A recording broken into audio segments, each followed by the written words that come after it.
제 말씀 보겠습니다. 오늘 함께 보신 말씀은 아가 4장 16절입니다.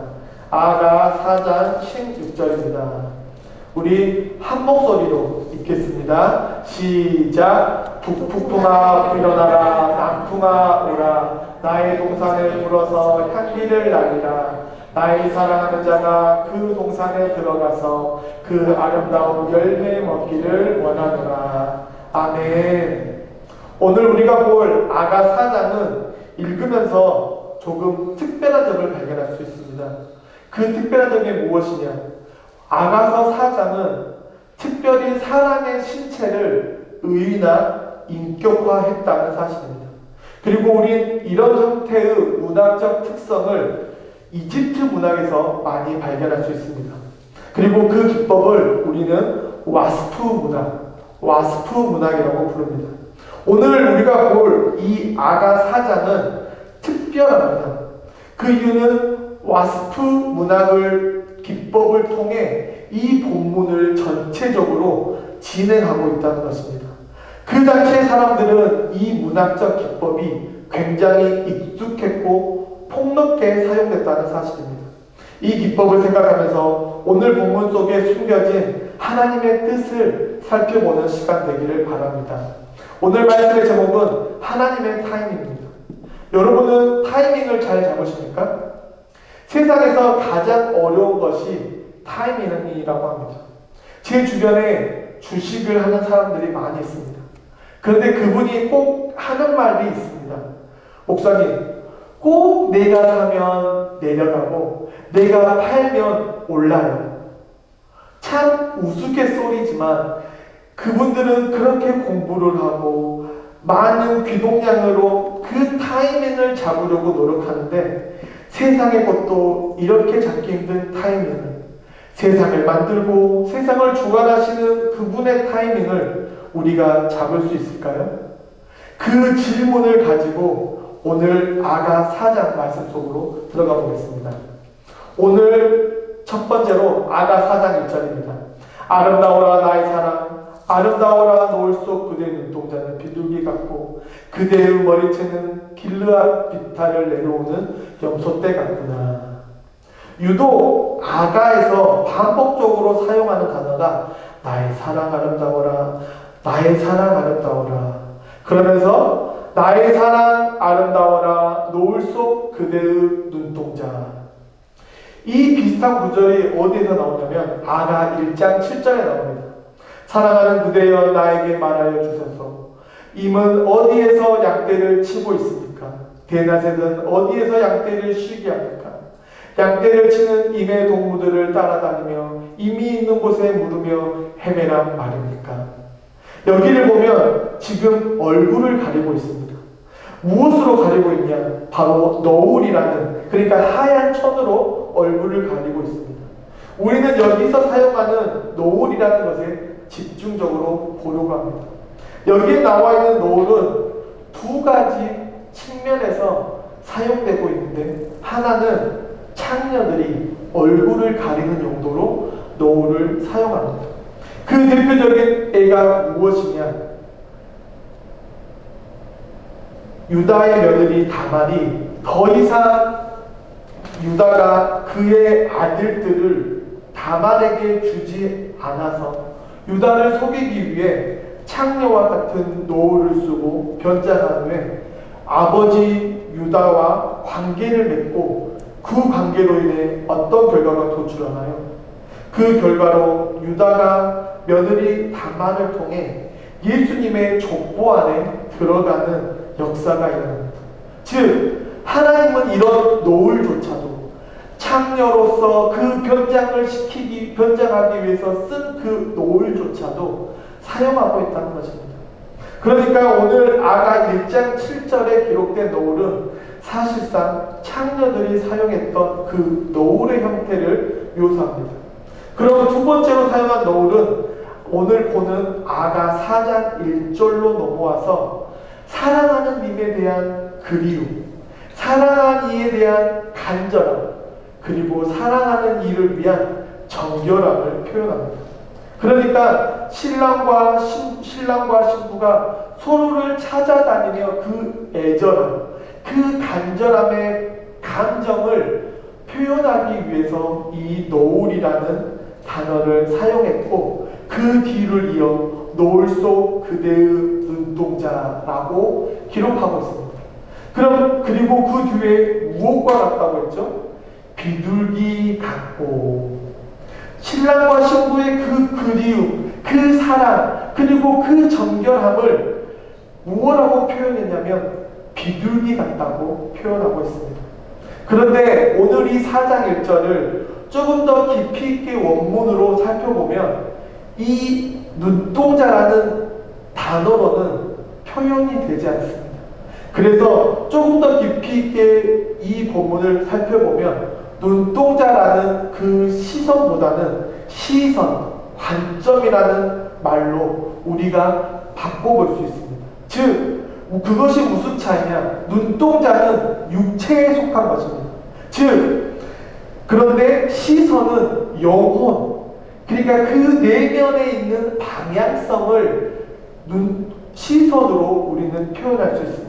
즉, 눈동자는 신부의 육체를 보면서 그 애절함과 그리움에 호소하지만 아가 4장 1절의 원문으로 확인하면 시선, 관점이라는 그 포커스에서 오늘 본문을 보면 신랑과 신부는 서로의 육체를 통한 그런 그리움이나 그런 애절함이나 정결함이 아니라 영혼과 영혼에게 관심을 표현하고 있다는 사실입니다. 즉, 신랑이 보았을 때 신부의 시선이 비둘기 같다. 왜 비둘기 같다고 할까요? 여러분, 비둘기라는 새가 참 특이한 새입니다. 즉, 비둘기는 눈을 통해 하나밖에는 보지 못한다고 합니다. 즉, 내가 보고 있는 그 하나 이외에는 아무것도 보이지 않는 그런 눈을 가지고 있다고 합니다. 우리처럼 사방팔방 볼 수 있는 것이 아니고 마치 제 눈에는 제 아내가 가장 사랑스럽고 가장 아름다운 것처럼 비둘기의 눈에도 하나밖에 보이지 않는다. 결국 무슨 말이냐? 신랑의 눈에는 신부밖에 보이지 않고 신부의 눈에는 신랑밖에 보이지 않는 그 노을을 의미한다는 것입니다. 또 다른 의미의 사랑하는 사람에 대한 그리움, 사랑, 정결함을 이야기하는 것입니다. 신랑이 신부의 시선 안에 무엇을 발견하죠? 자신만을 바라보고 오직 신랑, 그 신랑 하나만을 바라보는 그 시선을 발견했다는 것입니다. 이것이 중요합니다. 신랑은 신부를, 신부는 신랑을 바라보는 그 시선, 그것이 정결입니다. 그래서 레위기 19장 1절에 나 여호와 너희 하나님이 거룩하니 너희도 거룩하리라. 조금 쉽게 말해 하나님은 거룩합니다. 믿으십니까? 그럼 우리에게 거룩합니까? 그럼 누구에게 거룩합니까? 하나님이 우리에게 거룩하다는 것입니다. 즉, 거룩을 통해 우리와 관계 맺기를 원하신다는 것입니다. 결국 내가 너에게 거룩하니 너희도 나에게 거룩하라는 것입니다. 하나님에게 거룩하라는 뜻이 포함되어 있습니다. 더 쉽게 말해서 하나님의 시선이 콩깍지가 벗겨서 우리를 이 세상에서 가장 아름다운 사람, 이 세상에서 우리가 가장 거룩한 사람, 우리가 이 세상에서 가장 하나님을 사랑하는 사람으로 보이는 것처럼 하나님도 우리에게 그것을 요구하신다는 것입니다. 그래서 비둘기처럼 한 사람 한 곳밖에 보지 못하게 우리를 만드신다는 것입니다. 그리고 우리가 삼위일체 하나님을 비둘기로 표현하는데 무엇을 비둘기로 표현하죠? 성령입니다. 그럼 성령의 역할은 무엇입니까? 성령의 역할은 우리를 하나님께로 인도하는 분, 오직 그리스도만을 바라보게 하는 분, 그리고 우리를 위해서 중보하시는 분이 성령님이라는 것입니다. 그래서 하나님이 우리를 비둘기의 시선을 통해 보시는 것처럼 우리도 하나님을 비둘기와 같은 시선으로 바라봐야 한다는 것입니다. 우리가 구약을 보면 그 비둘기의 눈을 가진 사람이 기록됩니다. 누구입니까? 야곱입니다. 야곱이 창세기 29장 17절에 레아는 눈에 생기가 없으나 라헬은 곱고 아름다우며, 야곱이 누구를 사랑했죠?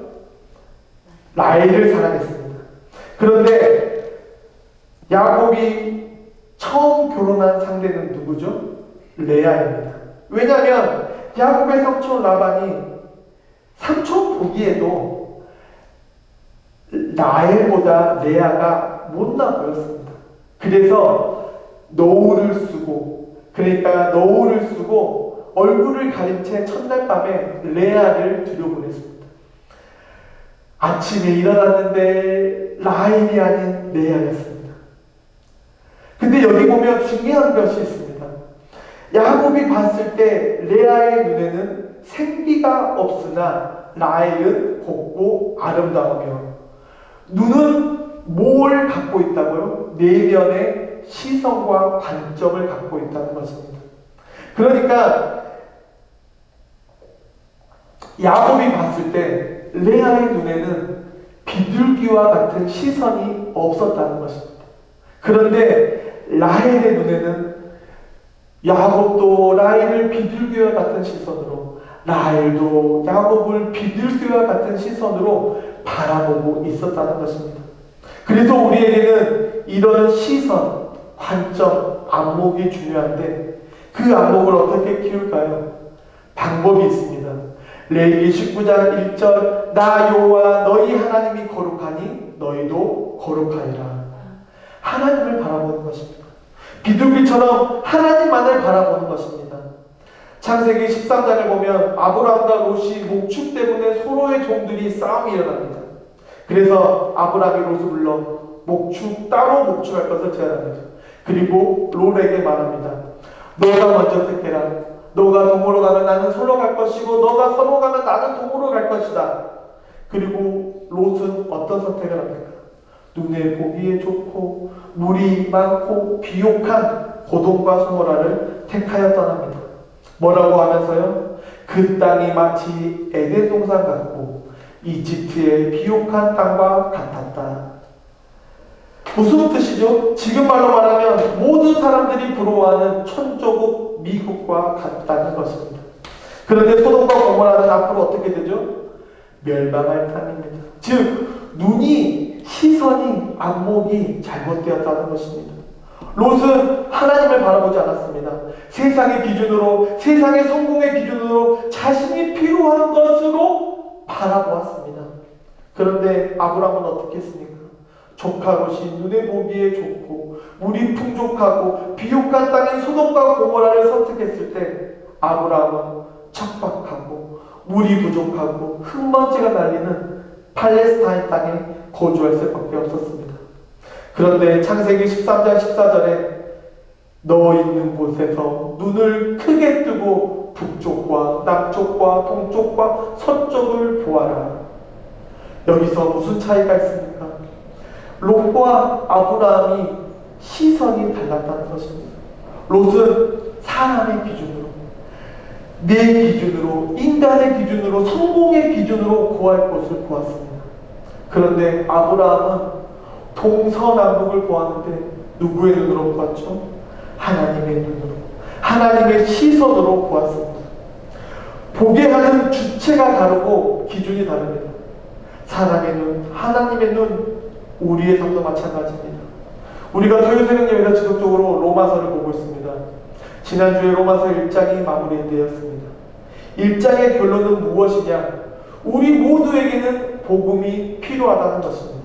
구체적으로 이미 구원을 받은 자들도, 이미 예수님을 믿는 자들도, 주먹을 믿는 자들도, 돈이 많은 자들도, 권위가 높은 자들도, 하나님이 없다고 믿는 자들도, 호흡이 있는 모든 자에게 복음이 필요합니다. 결국 우리의 삶의 주인이 누구인가? 이것이 중요합니다. 여러분이 아무리 좋은 안목을 가지고 심리를 공부하고 뇌를 공부하면 무엇합니까? 요즘 흑수저 위에 동수저, 동수저 위에 은수저, 은수저 위에 금수저, 금수저 위에 다이아몬드, 다이아몬드 위에 다이아몬드가 있다고 합니다. 어떻게 그들을 이길 수 있습니까? 세상이 가진 방법으로는 절대 이기지 못합니다. 결국 우리가 이길 수 있는 방법은 무엇이죠?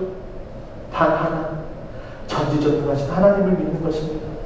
그것이 내가 좋은 안목을 갖기 위해, 내가 좋은 타이밍을 갖기 위해 공부하는 것보다 더 좋은 방법이라는 것입니다.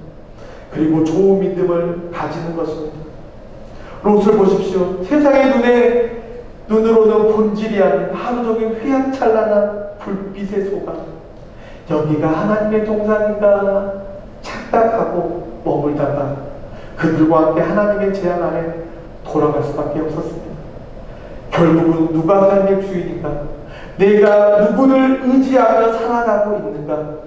그것이 내가 가진 시선, 결국은 내 인생의 주인 되시는 하나님께 내 모든 것을 내려놓고 나의 나됨을 내려놓고 하나님의 시간, 하나님의 방법 안에 때론 그 방법이 미련해 보일 수 있습니다.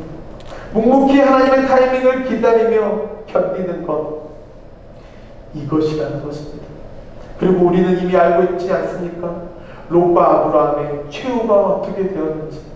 롯은 소돔과 고모라에서 이민자로 살아가며 모으고 쌓고 벌었지만 끝내 한 방에 하나님의 심판에 모든 것이 무너지고 목숨이 위태로울 때 아브라함은 그를 구했습니다. 하나님의 긍휼하심으로, 하나님의 사랑으로 구했습니다. 무슨 차이죠? 눈, 시선, 관점의 차이입니다. 사랑하는 성도 여러분, 그 차이를 어떻게 만듭니까? 여러분 삶의 운전대를, 여러분의 삶의 방향타를 하나님께 맡기시길 간절히 축원합니다. 제가 개런티할 수 있습니다. 저의 삶의 굴곡을 보고 여러분의 삶의 운전대를, 방향대를 하나님께 맡겨보시기 바랍니다. 저를 믿지 못한다면 속눈새 치고 이 성경을 읽으며 하나님 앞에 삶의 주인의 자리를 내려놓고 하나님의 방법, 하나님의 타이밍대로 살아간 인물들의 최후, 분명히 삶의 굴곡, 어려움, 아픔은 있었지만 그러나 하나님의 인도하심을 믿고 하나님의 타이밍을 기다린 인물들은 모두 형통한 삶을 살았다는 사실입니다. 그래서 다시 1절로 돌아가서 비둘기 같고 그대의 머리채는 길르앗 비탈을 내려오는 염소떼 같구나. 그대의 머리채는 무엇과 같다고요? 길르앗 비탈을 내려오는 염소떼. 근데 이 본문을 보면서 이상했습니다. 그래서 또다시 원문을 보니까 이것은 무엇이냐면 염소떼들이 비탈을 내려가다가 너무 지친 나머지 모두 쓰러져 있는 것입니다. 이렇게 쓰러져 있는데 어떤 염소 한 마리가 이렇게 팔을 이렇게 떨면 그 털이 웨이브진 머리처럼 반짝반짝 윤이 난다고 하는 것을 묘사한 것처럼 머리숱이 많은 여인이 찰랑찰랑 거리는 머리채를 표현합니다. 바로 동물과 식물의 움직임을 묘사한 와스프 방법입니다. 이런 기법으로 아가 4장을 기록합니다. 아가 4장 2절입니다. 그대의 이는 털을 깎으려고 목욕하고 나오는 암양떼 같이 이구나. 저마다 짝이 맞아서 빠진 것이 하나도 없구나. 여러분, 이를 설명합니다. 이가 하얗고 짝이 맞고 가지런하다는 것입니다. 이것은 신부가 보기에 건강하다는 증거입니다. 그리고 3절, 그대의 입술은 붉은 실 같고 그대의 입은 사랑스럽구나. 노을 속 그대의 볼은 반으로 쪼개 놓은 석류 같구나. 여기서 말하는 입술의 붉은 실은 신부가 가지고 있는 언어 생활을 의미합니다. 즉 단정한 언어, 절제된 언어를 의미합니다. 그리고 언어는 어디서 나오죠? 내면에서 나옵니다.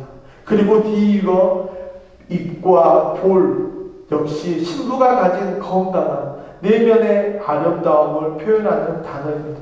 즉 신부의 건강과 내면의 정결한 정결함을 통해 신랑에게 기쁨이 되고 신랑 역시 신부에게 기쁨이 되고 있다는 사실입니다. 그리고 얼굴의 건강함과 정결함이 묻어난다는 것은 그 신부의 영적 상태가 완벽하다는 것입니다. 그만큼 얼굴은 우리에게 정말 중요합니다.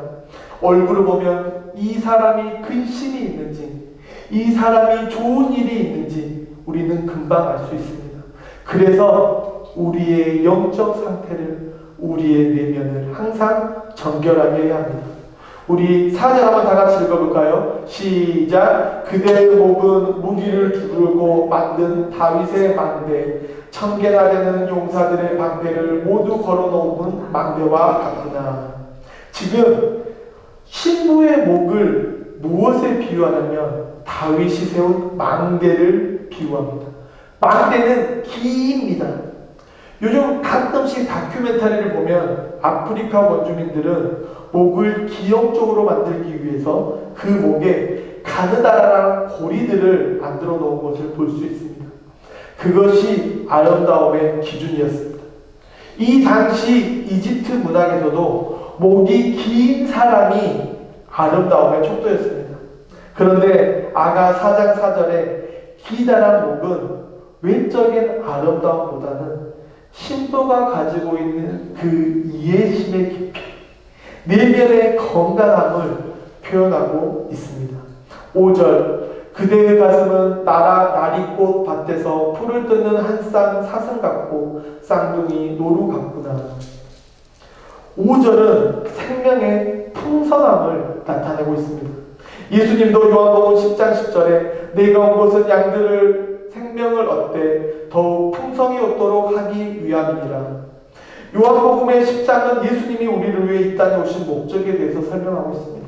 무슨 말입니까? 아가 4장 5절이 말한 그 생명의 풍성함을 나누는 신랑과 신부의 삶을 예수님이 이 땅에 오심으로 그 생명의 풍성함을 아무런 조건 없이 차고 넘치도록 우리에게 부어주셨다는 사실입니다. 이렇듯 우리는 이런 긍휼과 은혜와 사랑을 받았습니다. 그러니 주변에 넉넉함과 여유를 베푸시길 간절히 바랍니다. 왜죠? 우리는 사실 스스로는 도저히 갚을 수 없는 1만 달란트 빚진 존재들이기 때문입니다. 그런데 하나님이 그 1만 달란트를 어떻게 해주셨죠? 아무런 조건 없이 탕감해 주셨습니다. 그런데 저와 여러분의 삶은 어떻습니까? 사실 여유와 넉넉함이 없습니다. 1만 달란트를 탕감받았다는 사실을 모두 잃어버리고 내가 받아야 하는 그 몇 푼 안 되는 달란트를 위해서 그 사람을 고발하고 고통 주고 잔인하게 행동한다는 것입니다. 그런데 여러분 그거 아십니까? 여러분이 그러면 여러분이 탕감받은 그 1만 달란트를 하나님이 다시 갚게 만들 수도 있다는 사실입니다. 그러니 여유와 넉넉함을 나눔으로 모든 것이 배가 되는 우리 모두가 되기를 간절히 축원합니다. 그리고 이제 6절부터 15절입니다. 6절부터 15절 이렇게 됩니다. 4장 후반부를 통해서 신랑은 신부에게 몇 가지 부탁을 합니다. 그런데 그 부탁하는 세 가지는 지금 우리에게도 연관되어 있습니다. 무슨 말이냐? 신랑도 신부도 부탁을 받지만 우리도 예수님으로부터 받은 예수님의 신부라는 사실입니다. 그 부탁이 무엇일까요? 첫째로 신부의 집에서 나오라. 지금 신부는 어디에 있습니까? 신부는 이스라엘 북쪽 레바논에 살고 있습니다. 신부는 레바논 여인, 즉 이방 여인입니다.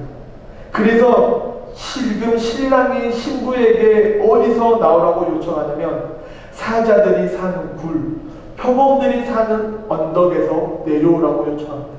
무슨 뜻입니까? 아가 4장 16절에 북풍아 일어나라, 남풍아 일어나라, 나의 동산으로 불어오너라. 그 그 향기 풍겨라. 사랑하는 나의 인이 이 동산에서 와서 맛있는 과일을 즐기게 하여라. 동산에 들어가자는 것입니다. 그럼 어떤 동산으로 들어갑니까? 16절을 자세히 살펴보면 우리가 잃어버린 동산이 하나 떠오릅니다. 무슨 동산입니까?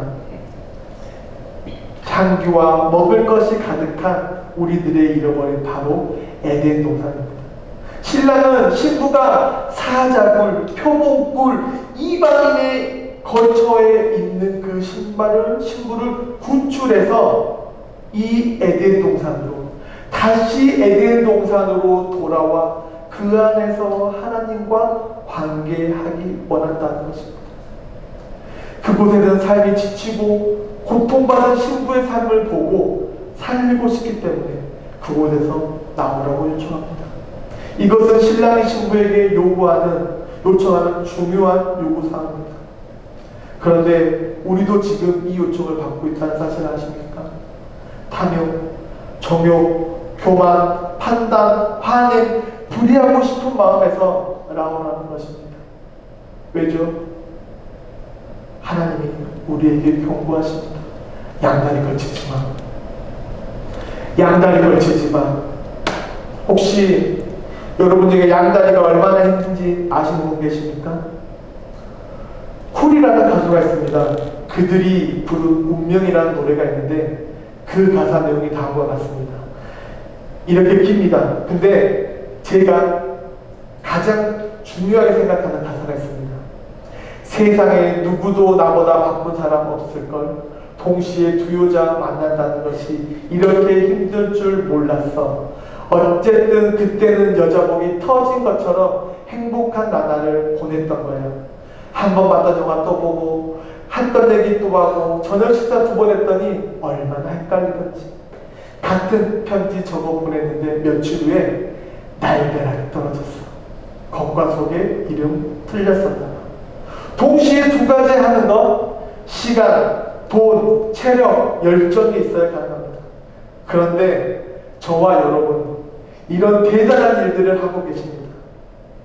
여러분 말로는 하나님을 사랑한다고 말하지만 여러분 진짜 사랑하는 것이 무엇인지 곰곰이 생각해 보시기 바랍니다.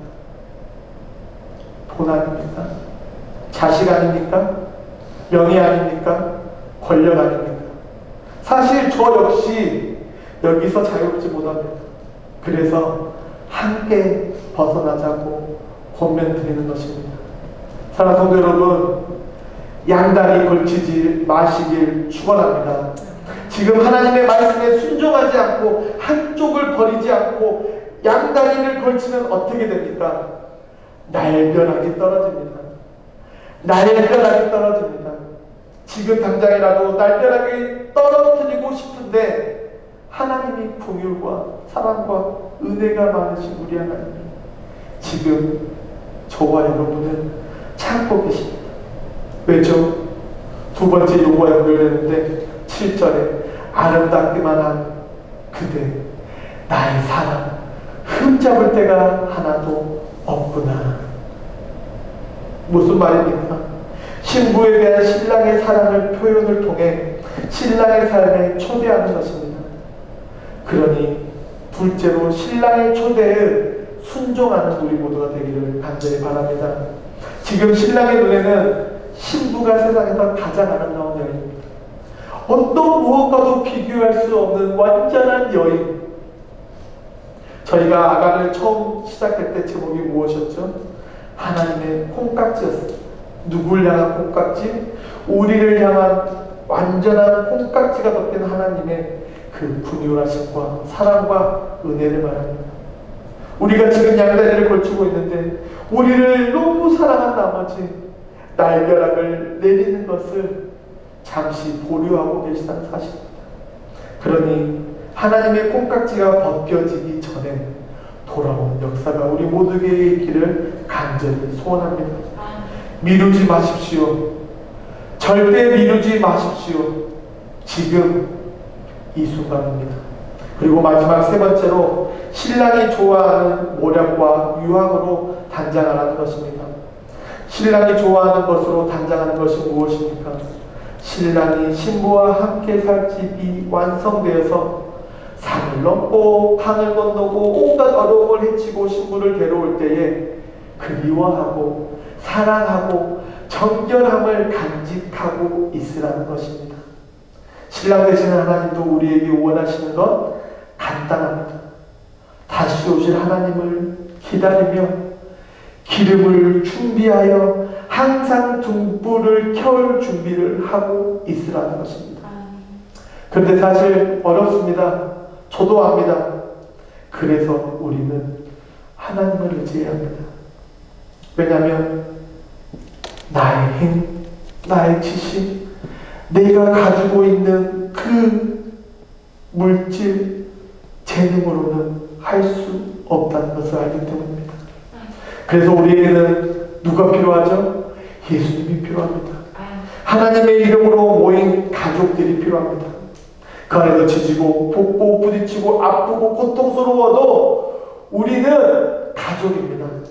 가족이기 때문에 서로 포옹하고 용납하고 때로는 감싸주고 충부기도 하는 것입니다.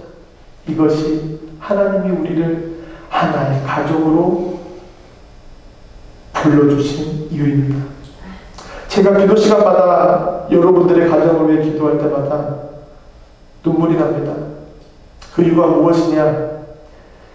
저 같은 부족한 종을 만난 것이 일단은 죄송하고 속상하고, 그리고 부족하지만 하나님이 세워주신 종이기 때문에 순종하려 하고 섬기려는 그 모습, 그 마음 때문입니다. 그래서 얼마나 감사한지 모릅니다. 그러니 양다리에 그만 걸치시고 하나님께 돌아오시기 바랍니다. 하나님의 콩깍지가 벗겨지기 전에, 그리고 돌아옴을 통해 하나님이 가장 좋아하는 나 여호와 너희 하나님이 거룩하니 너희도 거룩하여라, 그 말씀에 순종하여 하나님이 우리를 사랑한 만큼 우리도 이웃을 사랑하고, 하나님이 우리에게 긍휼을 베풀어 주신 만큼 우리도 이웃에게 긍휼을 베풀고, 하나님이 우리를 참고 인내하신 것처럼 우리도 이웃을 향해 참고 인내함으로 하나님의 사랑, 긍휼, 인내의 열매가 우리 미라클 교회를 통해 페어팩스 지역에, 버지니아 지역에, 온 미국에 퍼져나가는 역사가 일어나길 간절히 축원합니다. 그리고 그 모든 일에 기쁨으로 참여하여 하나님의 오른손과 왼손에 붙들려 그 붙들린 오른손을 붙잡고 한 걸음 한 걸음 전진하는 우리 모든 미라클 교회 되기를 간절히 축원합니다. 축원합니다. 기도하겠습니다. 오늘도 하나님께 집중하기 원합니다. 하나님께만 집중하기 원합니다. 성령님께만 집중하기 원합니다.